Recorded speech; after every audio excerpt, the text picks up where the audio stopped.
Okay, thank you very much. I'm happy today to be here to share with you some of my work on water. Basically, what I would like to share today is how science and technology research can impact communities and change lives of people. So, which very well with the team, goes well with the theme of this event, which is the change.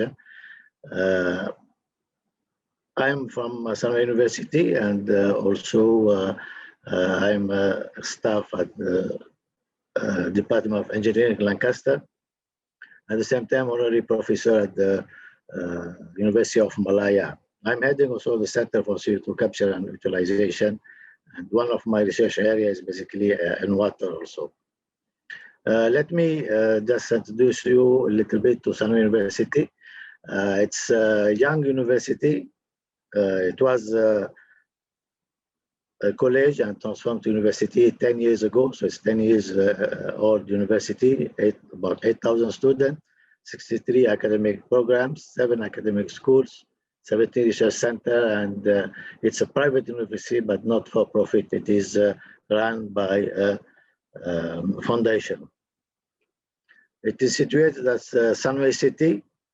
It's the outskirts of Kuala Lumpur. It's one of the smart cities in Malaysia. And of course, as a university, we are also ranked in a few of ranking systems like QS and also some of Malaysian ranking. My talk today will be on water, basically, and water is very, very important.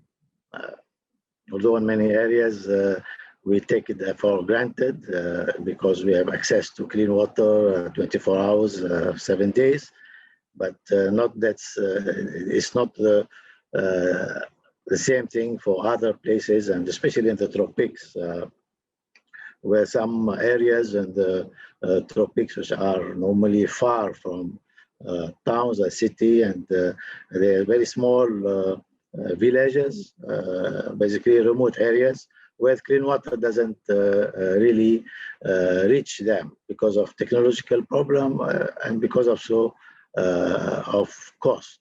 Because these areas normally we have maybe 200 or even sometimes some areas have 15 people.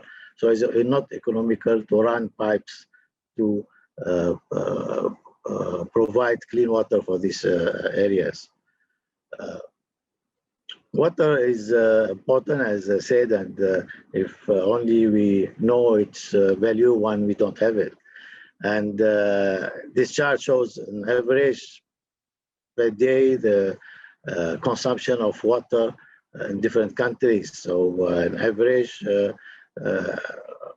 world average is around 180, about 200 liters per day per person. For the UK is around 150, which lower than average in the UK. And Malaysia is around more than 200 liters per day. And if you compare this consumption to the minimum required by person, according to this diagram, for example, for drinking, minimum and cooking, we need about 20 liters per day.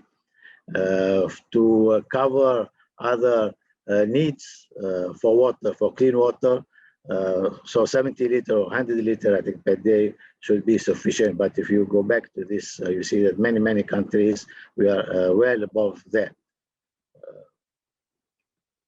So it's very challenged now, and one of the challenges is to provide all people access to clean water. That's why one of the Sustainable Development Goals is SDG 6, with clean water and sanitation. And in Malaysia, which one of the, well, I think developed on the way developing country, still there are more than 10% of residences at rural area without clean water supply for their daily use, because they are very remote areas. And also during disasters, especially those that happened end of 2014 in Malaysia, some region were cut of clean water for more than 2 or 3 months, and access to clean water becomes very, very urgent. So our work in our group, together with colleagues from University of Malaya, we developed this system. So the system is we call the smart self-cleaning solar-powered mobile ultrafiltration unit, which can treat many types of water with the capacity around 500 to 700 liters per hour, which can cater for the needs of a small village or small population affected by disaster. And you can treat different types of water.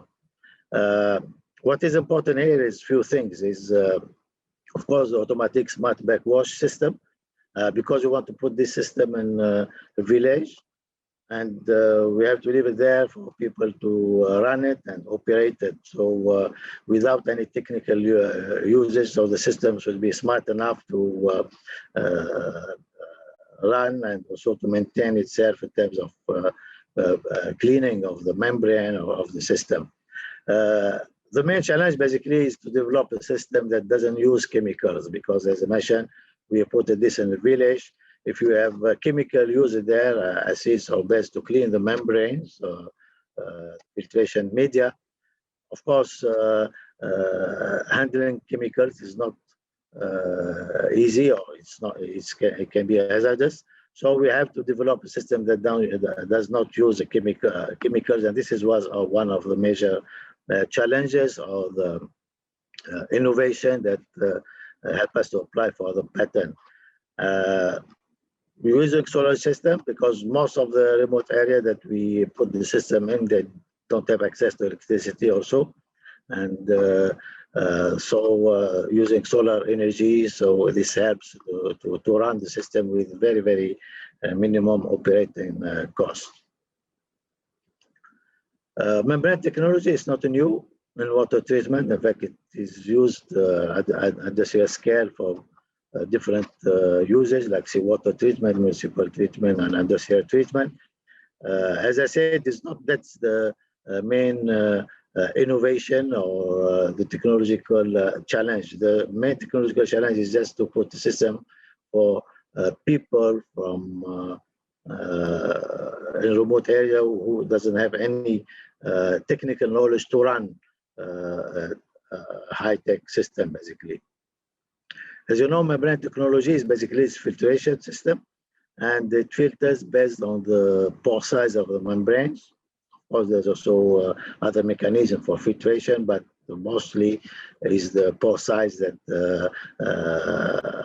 affects the performance of the membrane. And we can go for the microfiltration to the reverse osmosis. Reverse osmosis being the ultimate filtration system that can almost literally remove all pollutants, and only water can pass through. But of course, running with the reverse osmosis, it's more compact material or membrane material, which needs high pressure, high maintenance, and of course, for RO, it is very difficult to run it without chemical cleaning. So we run our system around between micro and ultrafiltration, between nano, and ultrafiltration. So we'll be able to do without using any chemicals. Membrane technology is also one of the operating processes that easy to scale up. For example, you can go from membranes, the elements, we put them together to a module. So we increase the capacity. We want more capacity, we increase the number of modules, and if we have few racks, we can have the industrial scale. So it's very straightforward scale up process, and of course scale down process. So we can go from industrial scale to lab scale or pilot scale easier compared to other operating operations such as reactors or absorber, etc. This is an example of an audacity scale system using ultrafiltration. In fact, this was our main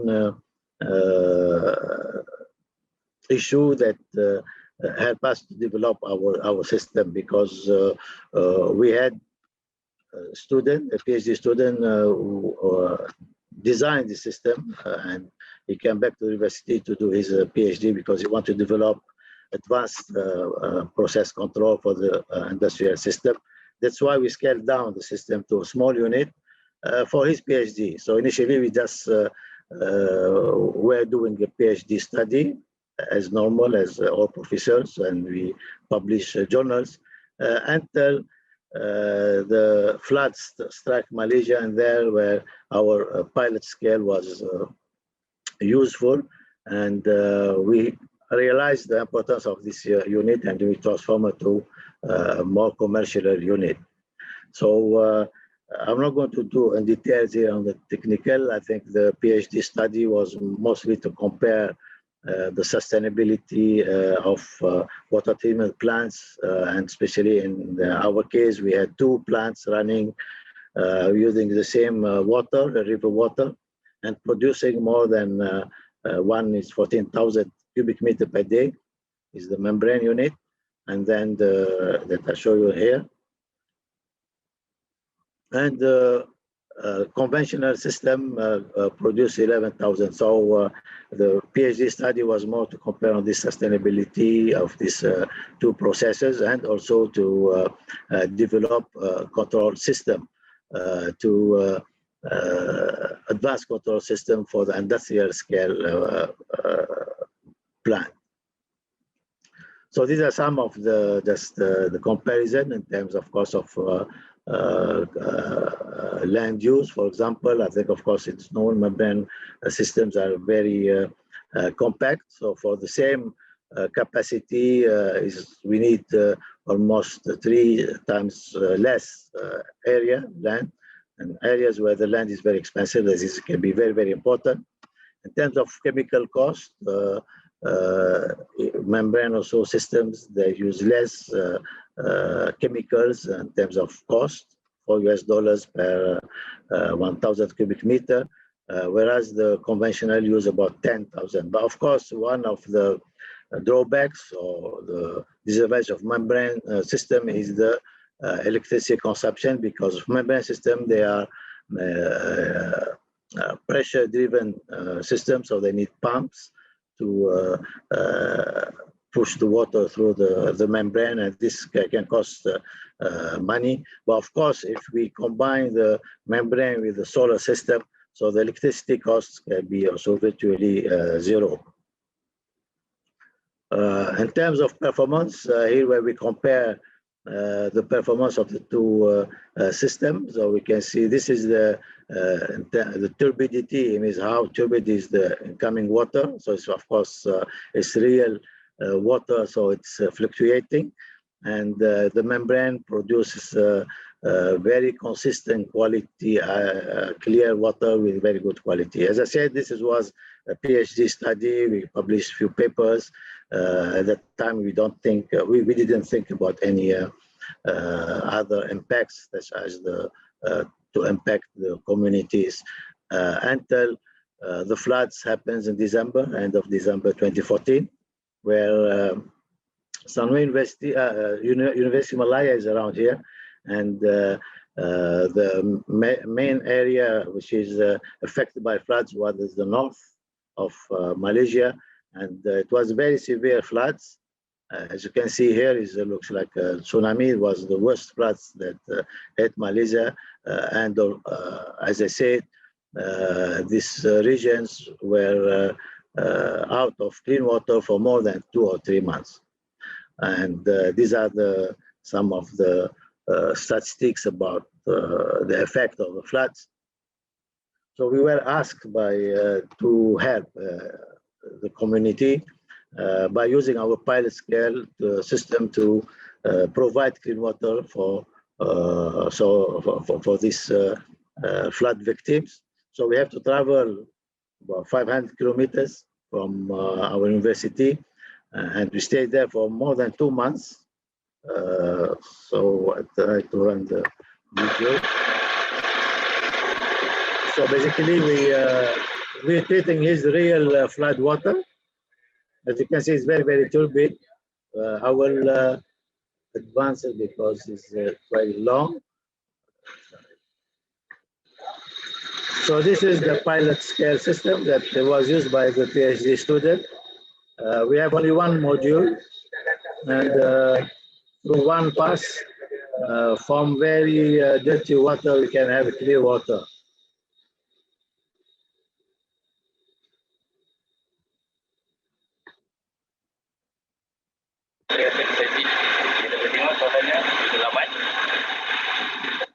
So that's for the treatment of water and the treatment of the river water.